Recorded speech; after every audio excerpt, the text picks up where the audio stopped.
Grow Great is a city government leadership podcast with Lisa Norris and me, Randy Cantrell. Each week we share insights, experiences, and wisdom to help you and your leadership grow great.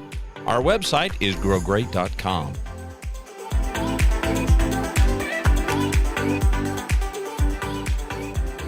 How do you know it's time for a change?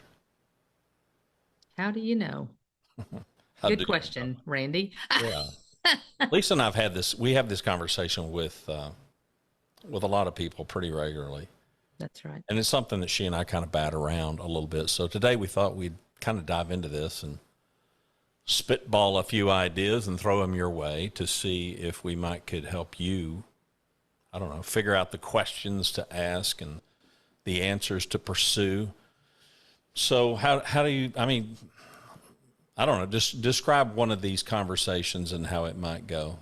Well, there's two perspectives first. I think it's important to understand, and it depends on where you are at in that particular perspective. One, in HR, as we talk to people, right, employee relations issues, working with managers on challenges, this can come up a lot on individuals that come to us. So one is what we are telling people that are going through it. The other is if you personally are going through it, like you're personally at a point of change, and what does that look like? I would address it first from as people come to us. You know, the guidance as I listen to employees that come in, whether they're leadership or whether they're an employee level, and they're typically, there's an issue that has happened at the workplace, or it's an environment. So it's kind of a moment versus a work environment cultural shift. Those are kind of the two that I typically see in my line of business over these 26 years. And as the first thing that I do is just listen to it. We've talked about our leadership recipe, having humility, being curious, asking a lot of questions, and not trying to form a solution that I'm going to tell them. Just really ask questions, get knowledge, and then seek understanding. Those are the three key things that I can tell you to do first. Because if we're just listening to give an answer, you're not fully listening. So that's the first thing I would explore is what is going on in their life that has gotten them to this point. Then I call it deciphering whether it's H&E. You know what H&E is? Huge and emotional.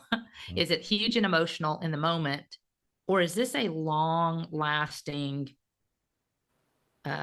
circumstance that has gotten them to this point, right?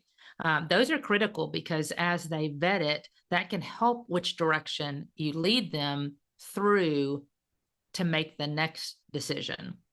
And often as I'm talking through that, it's whether they want to withstand it to see if it comes out better at the end. In other words, what is the value added? I kind of have them weigh in my perspective. I always have them weigh, what are the pros of staying? What are the pros of going? And then obviously the negatives of going, the negatives of staying, because there are both spectrums in whatever the decision is. There are good reasons to stay and good reasons to go. There are bad reasons to stay and bad reasons to go. And I first try to get them off of the emotional aspect. Don't make a decision because you're emotional today. You need to think through and weigh it. And I usually tell people, write it down. Write down what is good and what is bad so you can see it a little bit more clearly. And you're not trying to focus on a reason to stay or a reason to go. You're laying it out fully. That's the first thing I would walk through. There's been a lot of circumstances that I've had that I've told people after listening to them, if they're truly miserable, and I think we've said this, and Randy, and approached this in other topics in our podcast over the last year, but if they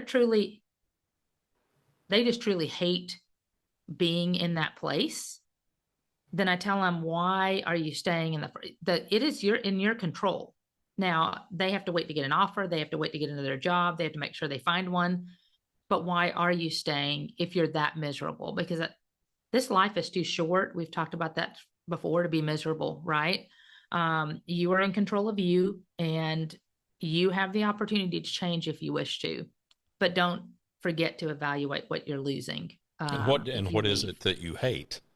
That's And right. Like, sometimes people is it the struggle to, boss? yeah, sometimes people struggle to identify what it is they hate. That's right. Is I it the just hate boss? people. Is it the environment? Is it the hours? Yeah. Could you Is it the stay in? actual work? Do you That's hate right. Yeah. this Are you in the particular wrong task? job? Yeah. Right. Right. So those things are all important. Um, that's kind of when I talk them through that, that's the most common thing. And I would tell you, it's probably 50-50. 50-50 is they just they don't like the work environment, they don't like the boss, they don't like the hours. It's just a circumstance that they don't care for. The other 50%, it's emotional. One thing happened that irritated them, and they went to the complete other end of the spectrum and off the charts of, I got to get out. And I'm like, okay, how long has it been bad? Oh, just since yesterday, you know? And I'm like, well, tell me why you wouldn't want to try to work this out. Tell me why you wouldn't want to go back and try to, if it's a person, work it out with that individual. So it's better for you and better for them. And there's varying circumstances Sure. to that, but that's on the employee side. How about you? I mean, you've seen it Well, I'm on in your HR helping people. You've been CEO. You're in a different role, well, and and you're on the executive but coach. before we dive into that, on your last point, that's where I insert that buffalo versus cattle conversation. Right. Yeah, because it's real Be a easy. buffalo. Well, yeah, Prior episode. yeah, just lean into it. Right. But hiding is so easy, or running away from it is so easy. Right. So for me, a big part of it is, what are you running from and what are you running toward? That's right. Can we get some clarity about that? I've been working for this tyrant for a year and a half. I'm absolutely running away from him or her. Okay, I get it. But now what are you running to? There's a reason that we use that cliche, hopping out of the frying pan into the fire, because we can often be guilty of doing that. We can go from and a you don't situation know. that's bad to a situation that's way worse. Yeah. We just don't know it till we get over there. That's exactly right. The whole grass is greener. You think the grass is greener, you get there, and it's just a different set of circumstances that can make you miserable. Yeah. Right? None of us know. As you look at that, you have to look, hopefully each of you in the audience has goals. Is it a step towards your goal? Does it have value towards whatever you're working towards? In other words, it could be a step back, but have more opportunities in doing so. And I did that when I went from EDS to the city of Carrollton. It was more pay. EDS, when I worked there, which is now, I think, Hewlett Packard, but EDS, I had to stay 18 months in life insurance, 18 months in long-term disability, 18 months in medical only. And it was going to be a 7.5 year just to get through all of that, right? Just to learn enough. And when I found City at Carrollton, you're doing it all in one job, plus more. So the role, I was a supervisor that left being a supervisor to go to an analyst role. But the analyst role would prep me to become a leader because I could get more information faster. So I had to line it up even young. I was 22 or something at the time. I still had to line it up and go, but that's in line with me wanting to be a leader in the future. It gives me more knowledge quicker, which will set me up for my future goal faster. And I can learn more in the process. And I knew nothing about city government at that point. But you have to weigh those things, because you don't want to take 2 steps back just because. It needs to have a purpose and a value add. Was that approach that you took, was that driven, this is a leading question, but I'm going to ask it anyway. Was that approach driven more by ambition or discontentment? That was more by ambition. Yeah. It was more by ambition. I knew what I wanted. And my current job at EDS was good. It just didn't fulfill me as much as I believed something else could. In other words, you compressed the 7 years into what? Well, in two, I was moved into HR manager at Grand Prairie after 2 years at at Yes. City of Carrollton. Yeah. So you say you Now shave. it's a risk because I You didn't know what I shave was getting. 75% off of Yeah. time investment. And that the good thing is, it was with thought. Even young, I weighed, I talked to Dawn, I talked to my family saying, okay, this is what I think this is going to add value. Pay's not much different. In fact, it might have been even less. I don't even remember. It could have been less, from a private sector supervisor to a non-supervisor in city government. Probably was. Yeah, I bet But it you wasn't. made up I bet it for was a it. cut. You made up for it on the back end. Yeah, and I found out they had retirement benefits. And so even young, I was looking at, man, then I don't have to work. My dad had worked for 28 years Mm-hmm. and lost. We were in that period when he lost in the original recession. Yeah. 75% of what he'd saved over 30 years. Yep. So I knew the value And in no that time at a to very young recover. age. No, it never recovered Yeah. from that one. But anyway, it was not an emotional decision. It was a thoughtful decision of, will this get me where I want, where I'm eventually wanting to go, or at least a step in that direction? And the answer was yes in all cases. Good for my family, close by, gas. I mean, it was 2 miles from our house. I was only driving 13 to EDS, but when you're 22, every dollar counts. Yeah. Right. Don was making like $800 a month in the military. Yeah. Then he had just gotten You're out. digging in the seat cushions for coins to put gas in You the car. are. Yeah, ramen was a common meal. Right. And if we had Right. milk to go with it, that was like bonus. Yeah. Yeah. I remember those days. You remember those days? Mhm. So all of those decisions, I think you have to look at and not make an emotional decision, but make a logical, where you can. Now, I know everybody's situation can be different, but it is very easy for us to focus on that moment and the negativity in that moment. And you will do it. If audience listeners think you won't ever do that because you're illogical, you're lying to yourself. Yeah, exactly. You will do it. I've done it, in moments of frustration that last any duration of time more than a day, can start going, why am I doing this? But you've got to think longer term and what can happen, what could happen. And it is hard. It is hard. We've all been in those places, especially when there's change. And you and I have talked a lot about a change in just our personal lives, everything that's going on, health of family members, me building and buying land in Oklahoma for our forever home, turnover on staff at the workplace, new leadership. We've got all these things in life that drive us, right? That drive decisions that we make every single day and every moment. And fear is very real. It's very real for all of us. And that's right. There was that brand that was really popular back when I was coaching little kids in hockey, No Fear. That's right. There's no such thing as no fear. No, there's fear in every decision you make. Am I doing it? To manage it. Am I making the right decision? That's how many times have we all questioned, am I making the right decision? If you're not asking it, you need to be asking it. Yeah. For me, it's summed up in the phrase self-awareness.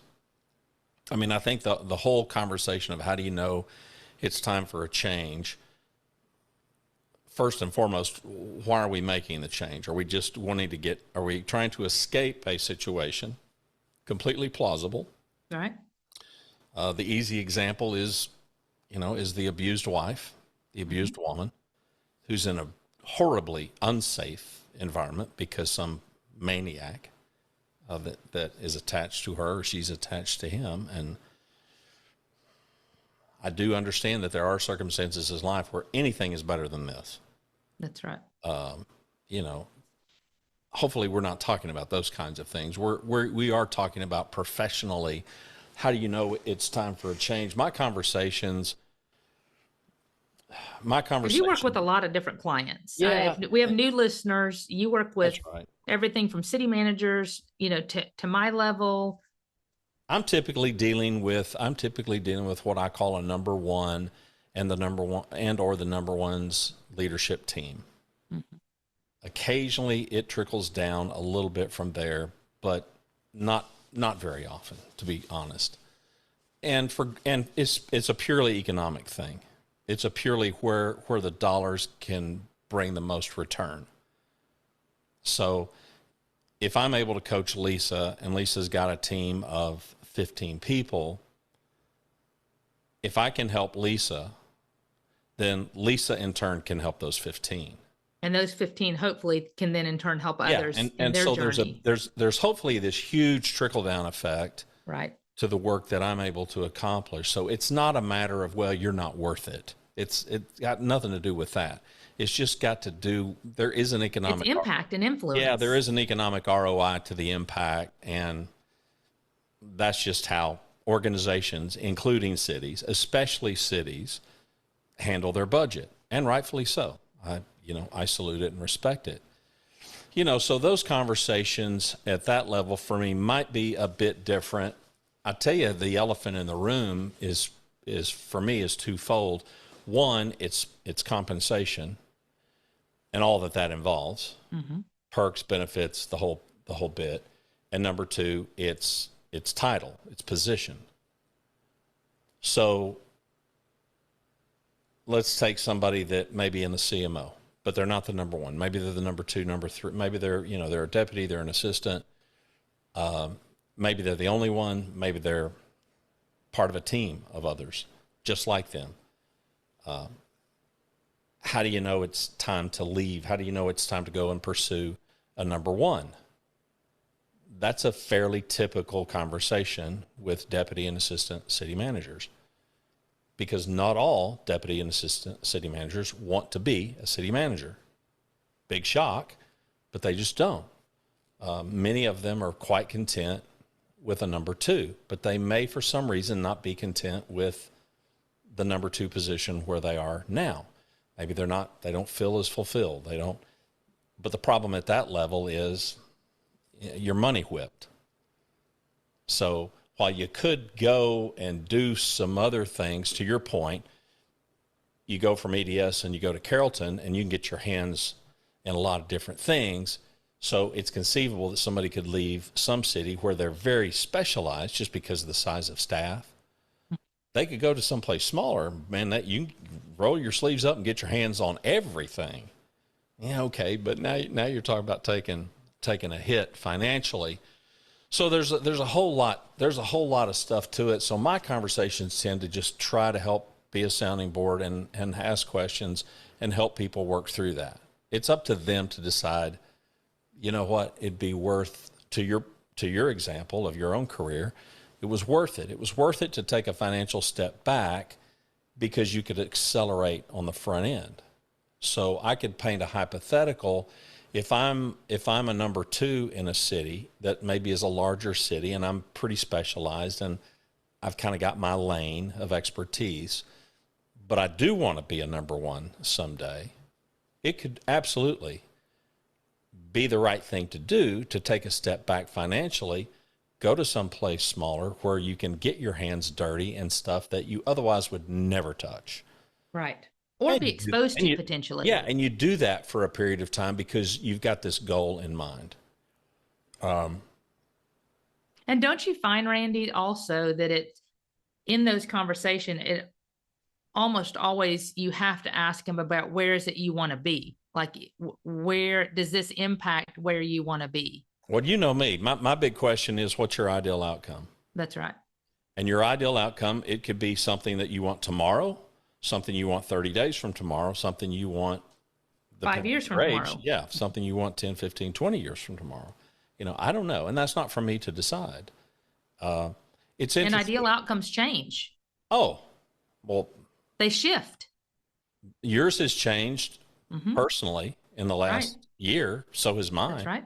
Right. Yeah, that's the thing. It's give yourself permission to change your mind. Yeah. I mean, that's called growth. Like my children in college in their major. Yeah. Well, we get new information, and partly for me, the self-awareness is such a huge thing because the longer that you live with it, which is to your point, the whole H&E conversation, there is something to living with something a bit so that you can get some clarity around it. And sometimes patience is really hard because, again, it's that buffalo cattle thing. I'll put a link in the show notes to that episode. I won't bore you. But in a thunderstorm, cattle run away from the storm. buffalo run through the storm.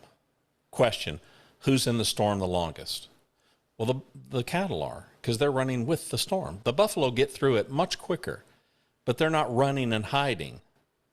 So don't run and hide. Running and hiding is a bad tactical practice when you are trying to come to a decision about whether or not you know it's time for change.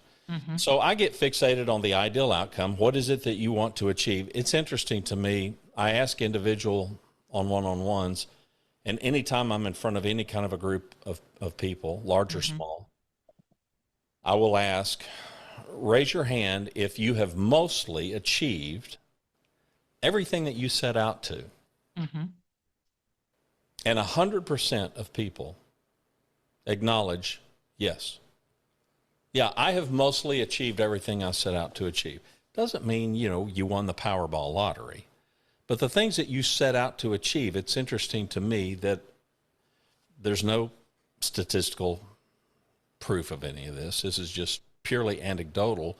But it's interesting that when asked to judge themselves on their own accomplishments, 100% of the people that I ask raise their hand. I have achieved most every. Then my next statement almost invariably is going to be kind of a question. Then, does it make you wonder if we're setting our sights high enough? Does it make you wonder what might we be capable of if we just aimed a little bit higher? If we just expected a little bit more? Not for the universe to give it to us, but of ourselves. So I will focus on the ideal outcome, and that's difficult. And usually that begins with, okay, let's talk about what you don't want. Can you identify what you absolutely positively don't want? We can all do that much quicker than we can figure out what we want, but that can help us get there. So if you're trying to figure out if it's time for a change, ask yourself those questions, and just deal with it.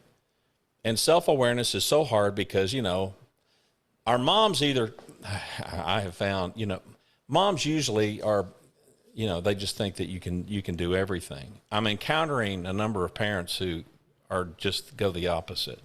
Had a conversation just this morning with somebody that was lamenting their son's Little League coach, just upbraiding these kids, just, tearing into these kids. Okay, I'm like, how's that helpful? So I realize your mom probably told you could sing good, but when the rest of us hear you sing, you can't. It's not good. It's not good. You can't. I'm not talking American about Idol at its finest. Yeah. So self-awareness can be really difficult, which is, I think, the power of other people in our life. Right. You need a board of directors, if you please. You need a personal board of directors. It could be a board of one. It could be a board of several. Up to you. An honest board of directors. Well, this board of directors that's going to share for your good. This needs to be a board of directors who they've got your best interest at heart, and they are honest enough to tell you not what you want to hear, but what is most helpful for you to hear. Yeah. How do you know you're approaching the end of something so that you can grab onto something new? There are people and there are situations, I've been in them, you've been in them, where, okay, it's kind of run its course. Yeah. You definitely have to look at that, because it is always, there's two things. It's the value versus the risk. And it's also to me, it's a huge matter of fulfillment. What fulfills you? Are you still getting fulfilled? Is there more you can do? The answer to those, it varies with each person and with each situation and over the course of time. You have to see, as I've been an HR director, because people nowadays don't stay. I've been here 26 years at Grand Prairie. I'm working on my 27th year. And when you look at all those things, there has to have been something that caused me to stay. Well, you haven't done 27 years. And not just because I feel like I need to. You haven't done 27 years 1 year at a time. No. This has been a progression of learning, growing, and being challenged, which I happen to know, which is why you've stayed. That's not Yeah. the case for everybody, and I get it. And it has to be, when I say what fulfills you, you talked about self-awareness, man, that is key. Because I know for me personally, it is not about money. Money helps us all to live, Hmm. right? I could get a lot more money in private sector, but what do you lose? You lose security, you lose retirement, you lose so many things that you have to weigh in the whole picture. And for me, fulfillment is having my voice heard. That doesn't mean you have to agree with it. It's just you're willing to listen and it counts, right? When you ask me a question, you're asking me out of respect for my knowledge, and then you can make a decision, having a seat at the table, as they say. That's what I value, where my opinion counts, but you don't have to follow it.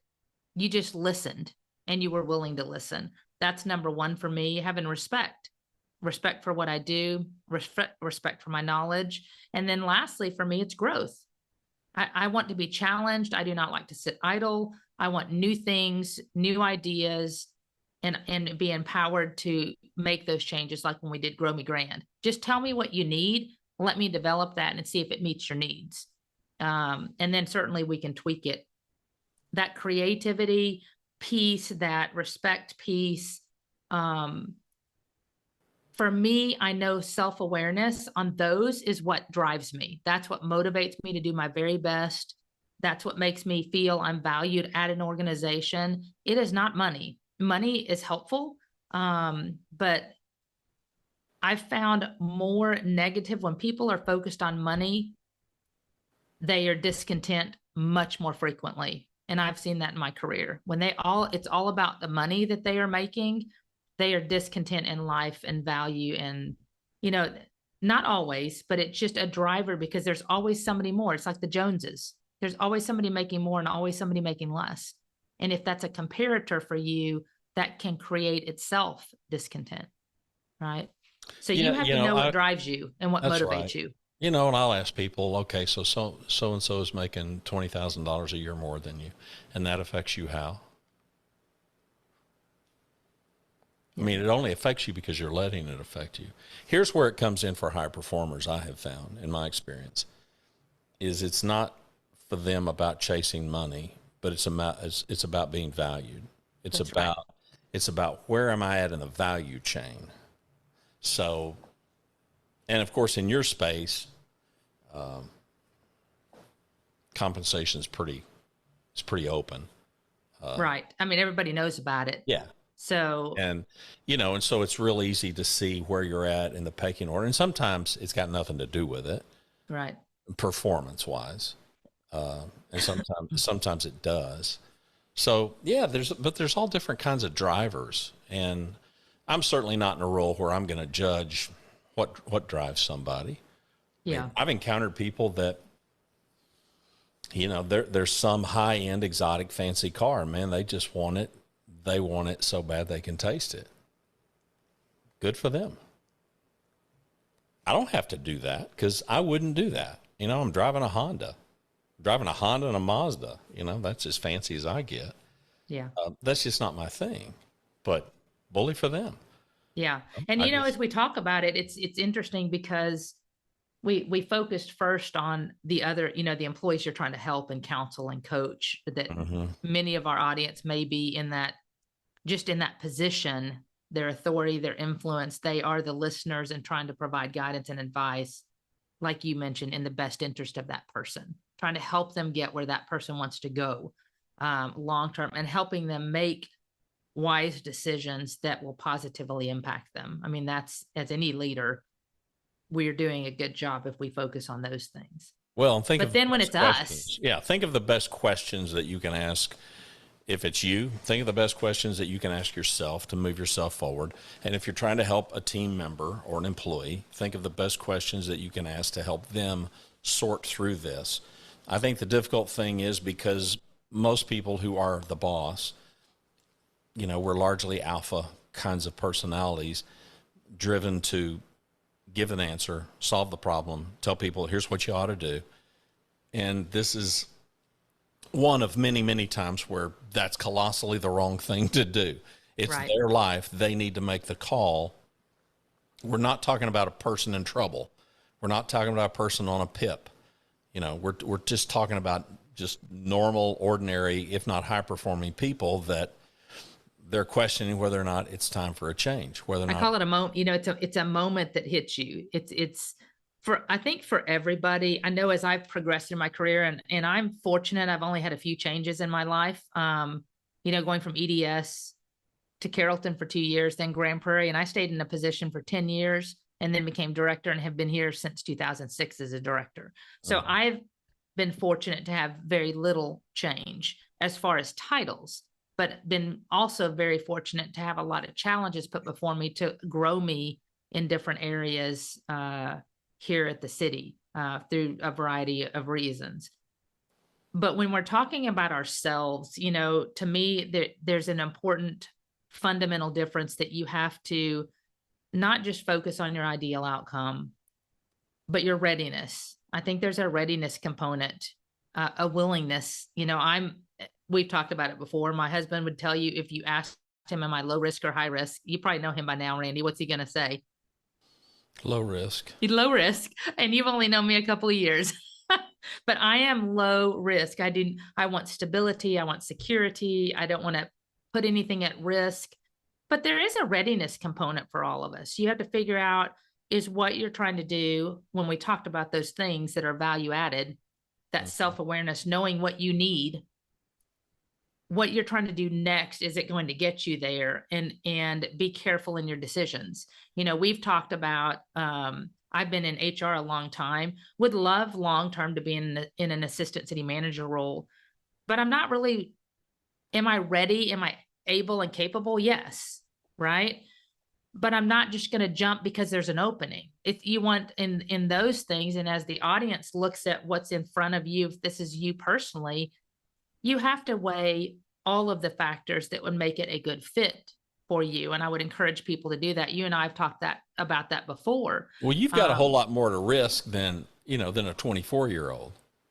That's right. Of course. That's just where you're at in life. Just at my season in life. Yeah, you know, right. You've got long-term retirement to plan for. You've got long-term financing that we have to fund once we retire long-term.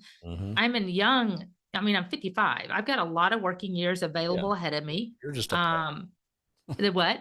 You're just a pup. I'm just a pup. That's right. You're just a pup. But, you know, at each person's season in life, it can change. That's the difference. Where you're at now might be different than where I'm at. I think we're very similar, even 10 years apart of this point in our lives, as far as personally and land and moving. And we've got a lot of similarities. But for each person, when you're looking at it professionally, it's a lot of it is just timing and readiness and fit. Is it where you want to go? Is it what will satisfy you long term? For me, I know I want to be able to help people, and I can do that perfectly well here. And I can do it here, and I can do it well and be completely fine if I retire here long term and not get that. Right. But it's an opportunity that my eyes and ears are open for, should it present itself here. I mean, you know, Steve has talked about long-term wanting to do ACM, so the opportunity could present itself. It could not. We've got very young people at the top with recent movement.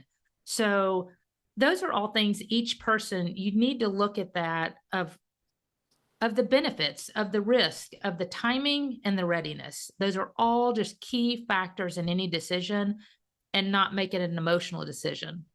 The other thing I'd point out, and that we talked about, is your reason for change a moment or something of long duration? Because then you have to figure out, what are you gaining from your current situation, or what are you losing?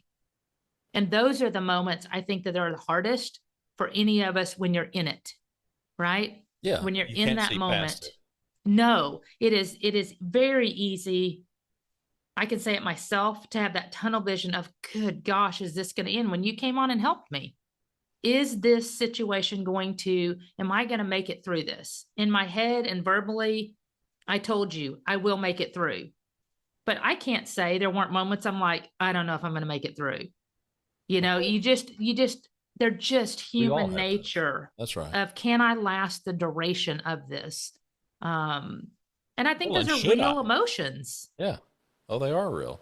I mean, anybody that says they don't have those, They lying. Yeah. Yeah. Well, the self You awareness is know? really low, maybe.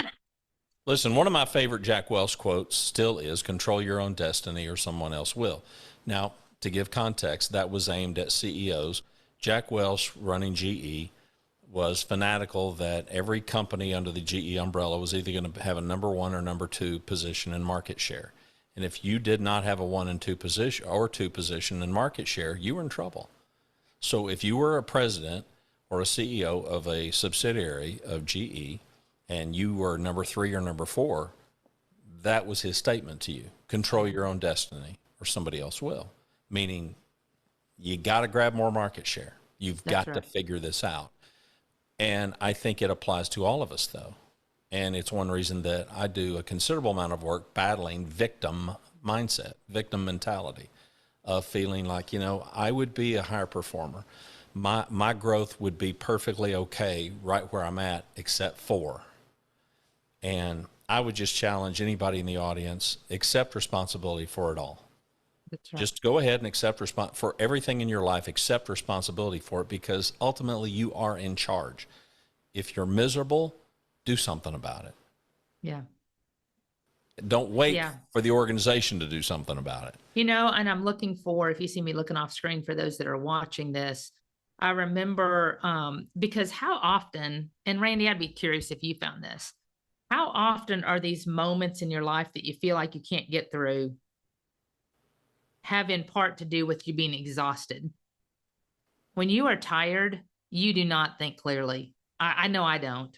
I just get tired, and you're just less tolerant and less able to properly and logically process things. And so I know in my points where I'm like, oh my gosh, can I get through this? It is more when I get sleep, when I get rest, when it could be one thing that comes off the plate and I've got 90 on the plate. Mm-hmm. That one thing, all of a sudden, I'm like, oh, there's a lot. Okay, I got rest, and okay, one thing's off. There's I've only got 89 left. right. You also You know know, there's 90 more that are fixing to hit your plate. yeah, it's just Right. perspective. But man, being tired does not help. So But having looking rest back and in your mind hindsight, clear. even looking back in hindsight on all those challenges, and Mm-hmm. once you get through the other side, how seemingly small they seem then. That's right. It's just these just moments. Now that doesn't mean the issues, the challenges in front of us, whether it's today, whether you're looking back, whether you know it's coming. It is moments. You have to keep.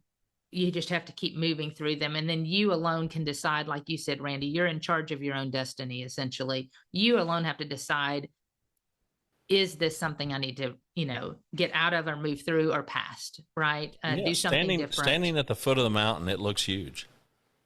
But just go ahead. One step at a time. Just go ahead and start climbing. Yeah. Because pretty quickly you're going to look down and think, I'm up pretty I remember in my up darkest pretty moments, and these guys, when I say my darkest moments, my biggest challenges in my career, it wasn't a couple of days. It wasn't a couple of months. These lasted 18 months at a time on challenges, because when you talk about over a 26-year career and we had to change culture, we had to change. That is nothing that happens with a couple of changes you make. That is a long lasting, diligent, thoughtful effort where everything has a reason and a purpose it's very methodical of how to make that change. So these are long lasting times. And I remember sharing, because we've all hit these moments, and I call them the wall. You hit the wall, you're just like, oh my, I just don't think I can do it.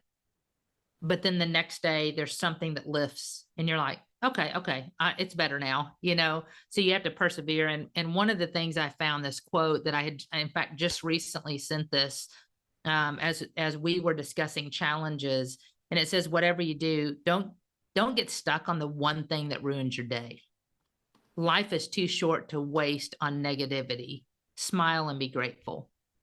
Right? So how often do we go, good God, this one thing, and then you have 90 other things going great in your life, but you're like, that one thing drags us down. Remember, and I don't remember the quote. Remember we talked about the straw, and why are you letting people keep sucking the life out of you? Uh-huh. Why do you keep handing them the straw?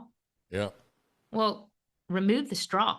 Just kind of that doesn't mean the problem's going to go away. The piece, it's a piece of your entire puzzle. And you used to say it's a chapter in your book. It's not the whole book. Well, sometimes it's not even a chapter. I mean, sometimes it's paragraph. You know, we just feel like it's our whole life. My whole life is defined by this one idiotic moment. Well, I mean, and you can't see that till you're out of it is the problem. well, or you Human can't see it nature, unless you there's can't see somebody through it. like me sitting in front of you nagging you with these idiotic questions and trying to make you ponder it. I saw an interview. This John, I had to look it up while you were Krasinski, right? In the office. He played Jim on The Office. Yeah. So Yeah. he's 18 years old, and he tells his mom, in a moment of bravery, that he wanted to move to, I don't remember if it was New York or L.A. I think it was L.A. and try his hand at acting. And he said it took her half a second to say, "Great. You just need to, you know, I'm just going to ask you, give it 3 years. Don't give it your whole life. Give it 3 years, and if nothing's positive's happened, then come on back home."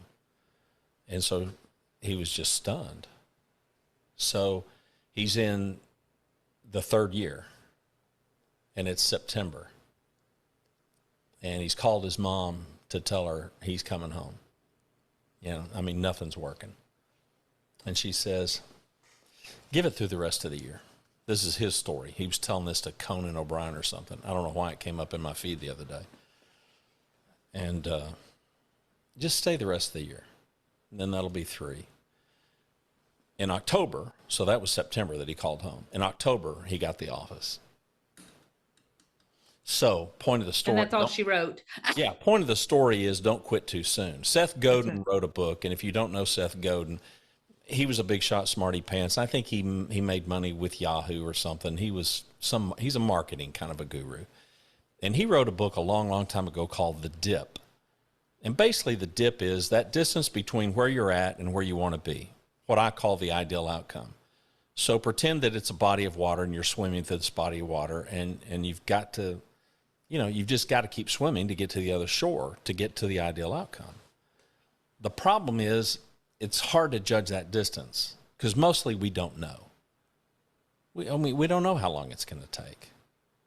And sometimes you're swimming against that current. Yeah. And You know? so, his point is just don't quit too soon. Mm-hmm. He argues, and probably accurately, a lot of us just quit too soon. We might have been We give up too quick. We might have been this close to the ideal outcome. That's how do you know? Okay, well, you don't. So I'm rather fond of a line that I read many, many years ago. I may quit, but not today. I love it. Can you keep doing that? If you can't keep doing that, you can't keep doing that. That's fine. But I have found for most people, I may quit, but I'm not going to quit today. And if we can just keep making these micro decisions along the way, we all think that it's some big, pivotal, monumental thing.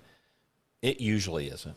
It's usually in all the little micro decisions that we make every day that either keep us going or we've just hit our breaking point and we just can't do it anymore.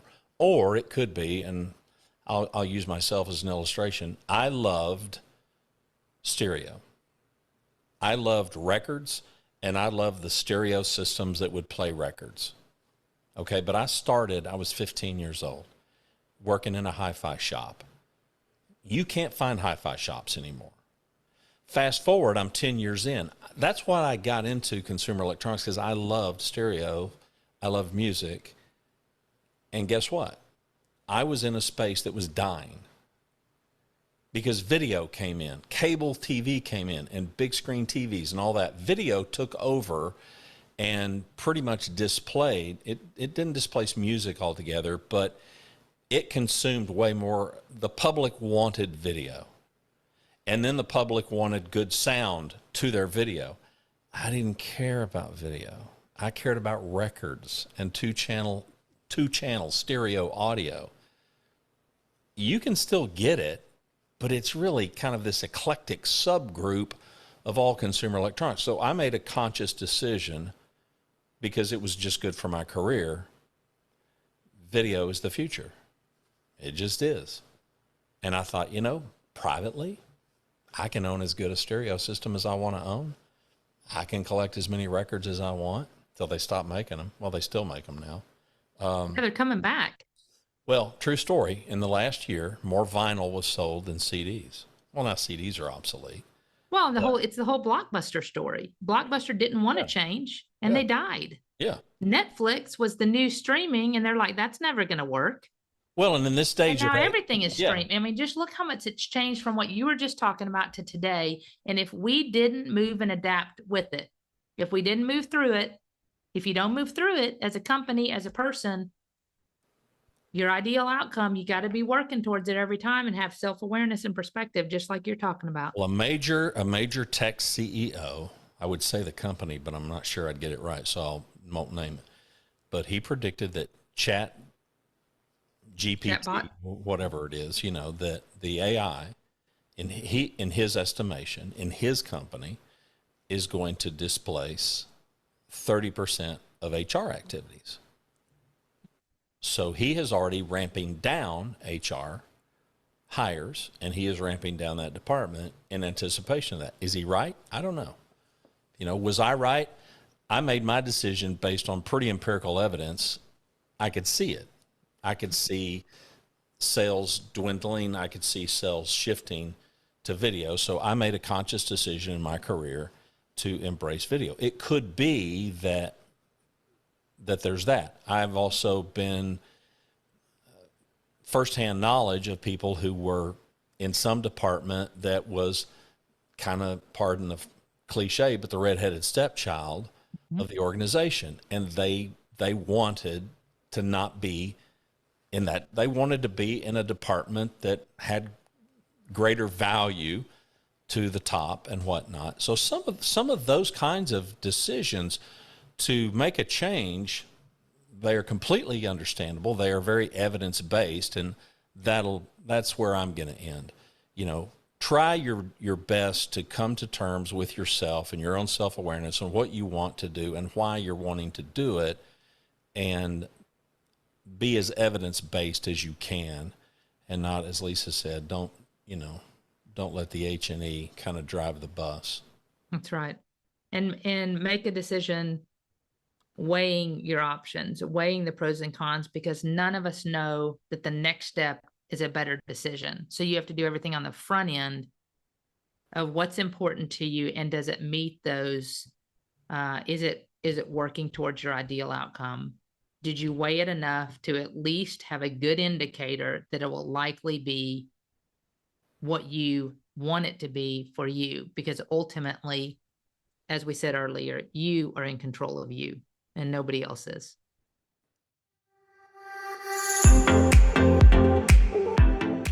Thanks for watching and listening to Grow Great, a city government leadership podcast. For Lisa Norris, I'm Randy Cantrell. Be well, do good, grow great. The website is growgreat.com.